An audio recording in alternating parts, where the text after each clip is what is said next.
Alright, here's a carb rebuilding video. I'm not going to talk about rebuilding the carb because there's already a million videos about it, but just some tips to help you out.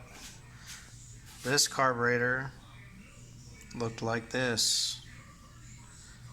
I didn't use all crazy chemicals. I used purple power in an ultrasonic cleaner. I got this from Amazon. It's got the knobs. The ones with the digital and the buttons get really bad reviews for that panel failing, then the whole thing's fucked.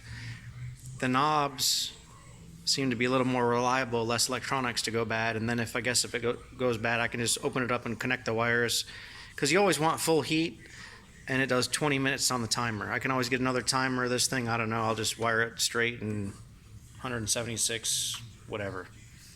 Comes with a little basket. You can put your carb parts in it. I have one of these. I just put the small parts in.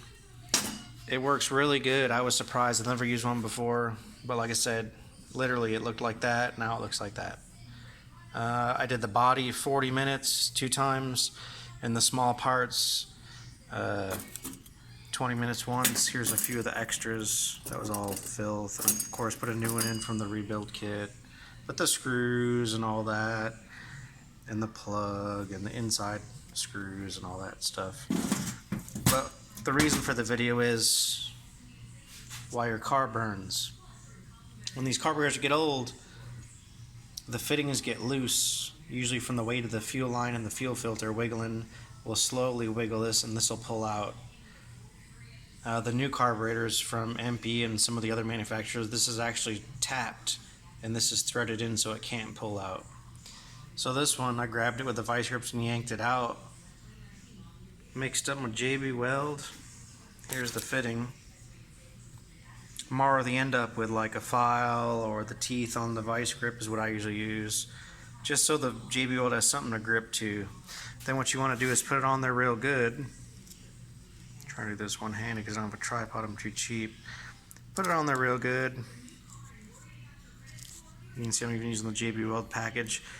Popsicle sticks, from the dollar store, you get like 20 for $1. No need to go buy expensive stuff.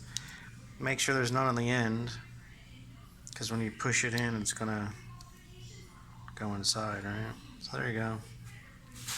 Stick it in there real good like that.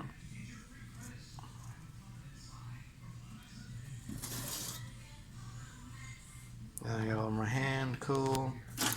Use your hammer. Tap it in. I won't do it right now on camera, but seat it in there, let it dry, and you're good to go. So hope these tips helped. Enjoy.